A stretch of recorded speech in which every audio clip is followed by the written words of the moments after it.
Author David Benjamin is our guest on WRCO's Morning Show. We've talked a lot about his Last Kid book titles. And one of those here, right here during football season that's kind of fun to talk about is that Sunday Kind of Love book, David, that you wrote a couple of years ago. Can you talk about that for us?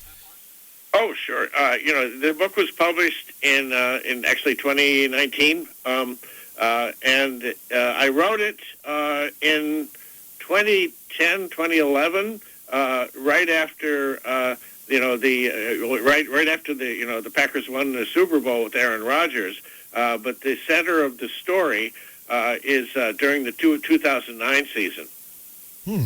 And are you a Packer fan? Have you been a lifetime Packer fan? I've been a fan of the Packers ever since I was a little kid in Toma. Yeah. Mm-hmm. So you remember the glory years, of course, in the 60s? And... Oh, yeah. Names like Henry Jordan and Willie Davis and Ray Nitschke are etched in my heart, you know?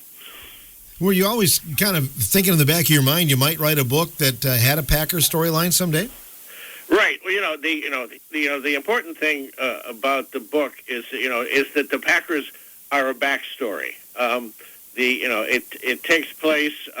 It's set in Madison in a fictional state government office, the Bureau of Fallow Properties and Reclamation, called which is the acronym is BAFPAR, and my protagonist is a meek and insecure girl named Trishka, who works at BAFPAR, and she's been for a decade in love with her boss, Alan Andrews, but she's never been able to express her love or really make any sort of romantic effort, partly because she's shy, partly because Alan Andrews is married.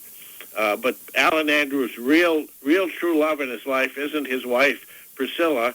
It's the Green Bay Packers, and particularly it's Brett Favre. Oh, that is pretty awesome, but probably not out of the realm of possibilities, is it? Oh, no. It's 2009 was Brett Favre's first season with the Vikings, and so I was able to pepper the book with quotes from online and newspapers about the betrayal of Brett Favre by the Packers, or the betrayal of the Packers by Brett. Some people were more mad at the Packers, some people were mad at Brett Favre, and at the time, Aaron Rodgers was still an experiment. Yeah, those were the days, weren't they?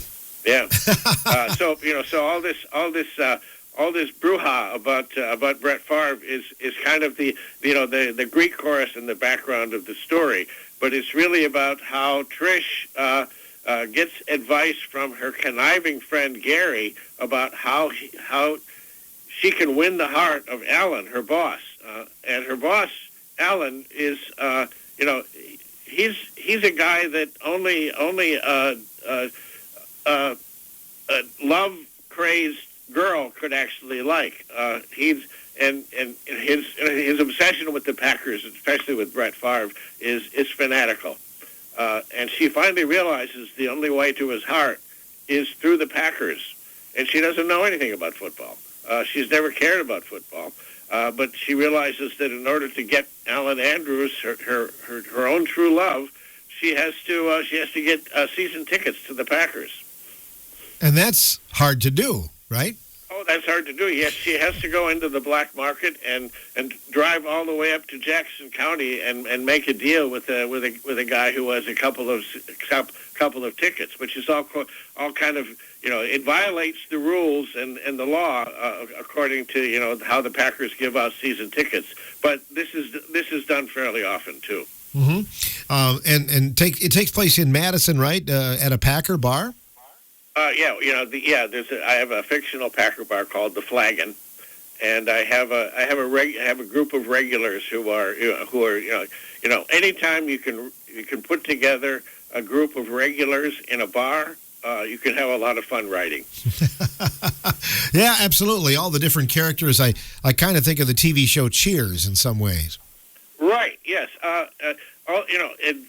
Actually, one of my models for writing about this is a mystery writer named Martha Grimes. She's a splendid writer, and she has a series of murder mysteries. She's an American, but she has a series of murder mysteries set in England, and each of her titles is the name of a pub somewhere in England.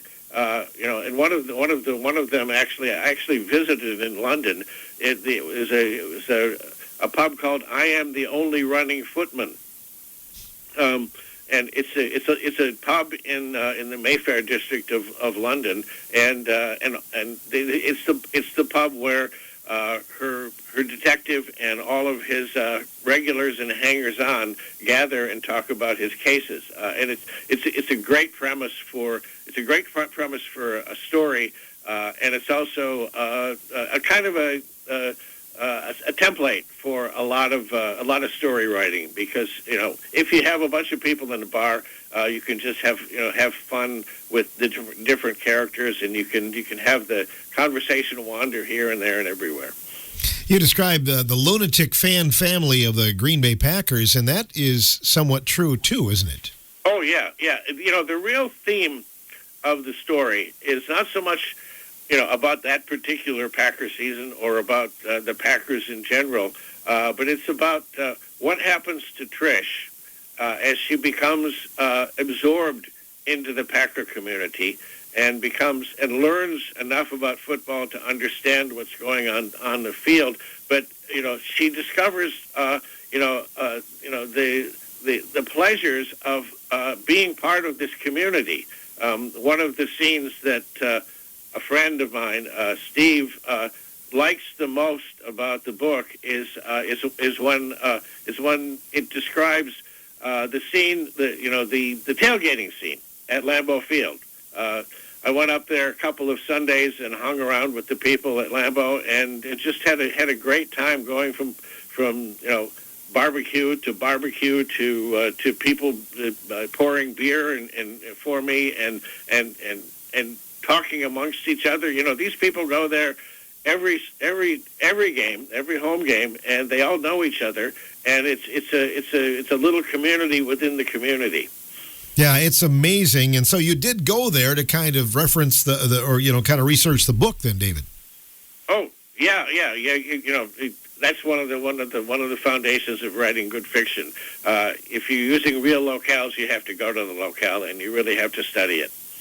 That's the amazing thing to me about the Packers and the tailgating is the fact that there are some people that don't even go to the game. They just stay in the parking lot and listen to it on the radio.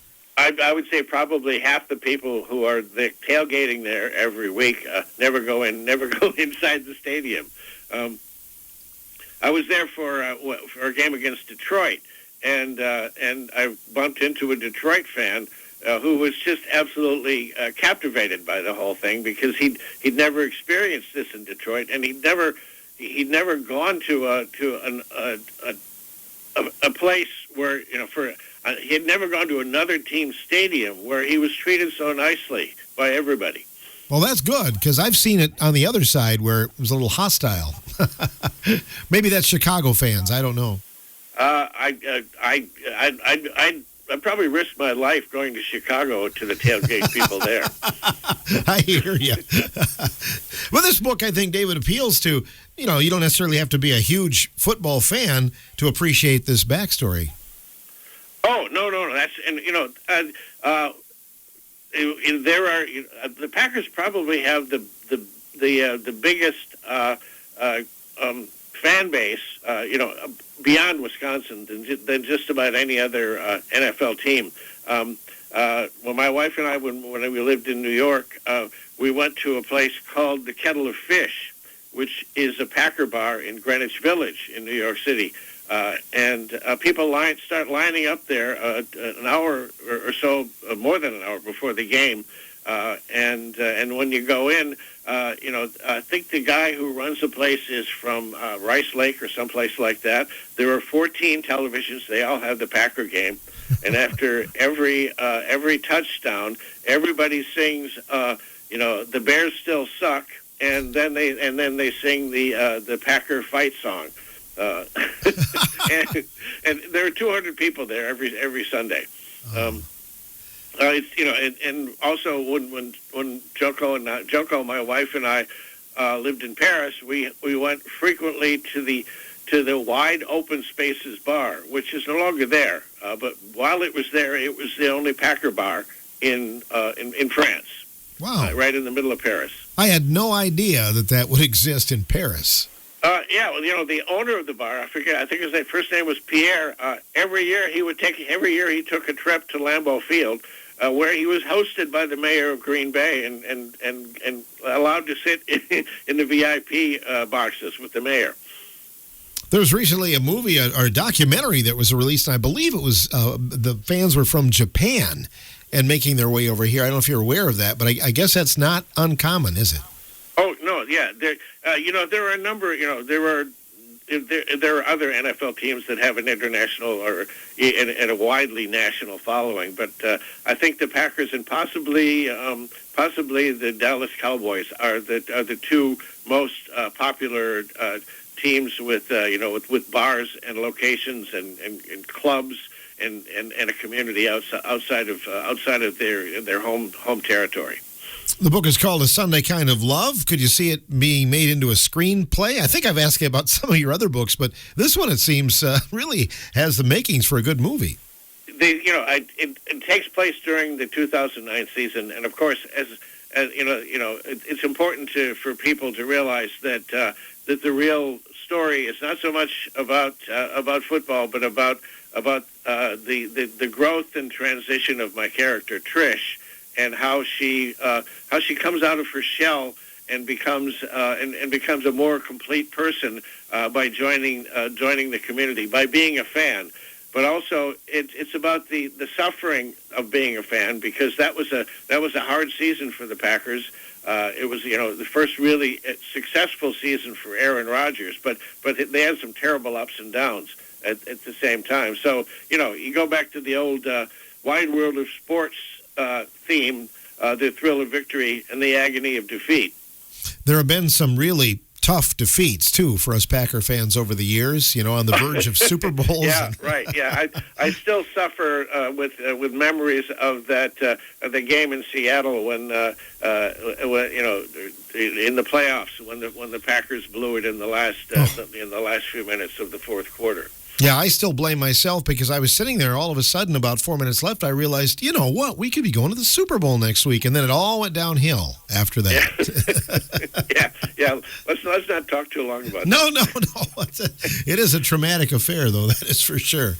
Oh, so how can folks get a hold of the book, David, if they're interested in A Sunday Kind of Love? Oh, well, yeah, that's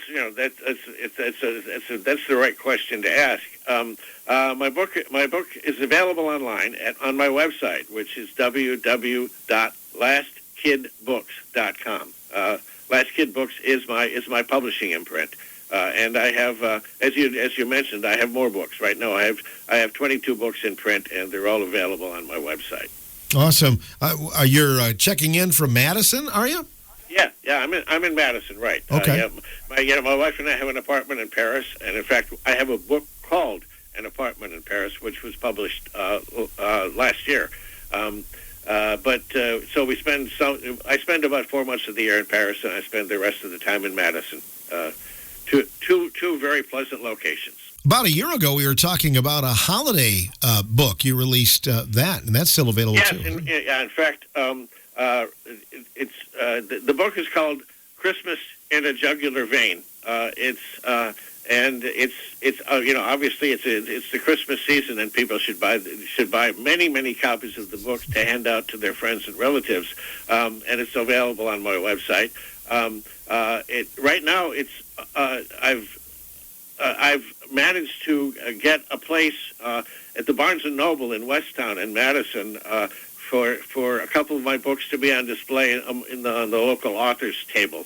And one of the books on the table is going to be Christmas in a Jugular Vein. The other on the table, I think, yes, is going to be a collection of my satires and essays called Benjamin's Mess. Yep. Good stuff, as always, David. We appreciate you checking in with us, and I probably ask this every time, but are you currently in the process of writing another book? In fact, I interrupted, to call you. I interrupted writing the last chapter of a small town crime story called Upstairs, and you and I have talked about my Jim Otis small town crime series. Oh, yeah. Upstairs is number 6 in the Jim Otis mysteries. Well, good luck with that. We don't want to ask you how the story ends. You're just going to have to write it first. Yeah, I'm not going to tell you how it ends. You're going to have to. This book will probably be in print sometime in April. But right now, it's the usual manuscript mess. I have to finish the draft and then go through it 2 or 3 times before it's ready for prime time. Awesome. Thanks for joining us, David. Good luck to you. Oh, yeah. Well, thank you very much, Phil. Good to talk to you. Author David Benjamin joining us in the studio talking about A Sunday Kind of Love, and all of the books available again at his website, a winner of a lot of awards, LastKidBooks.com. Check that out.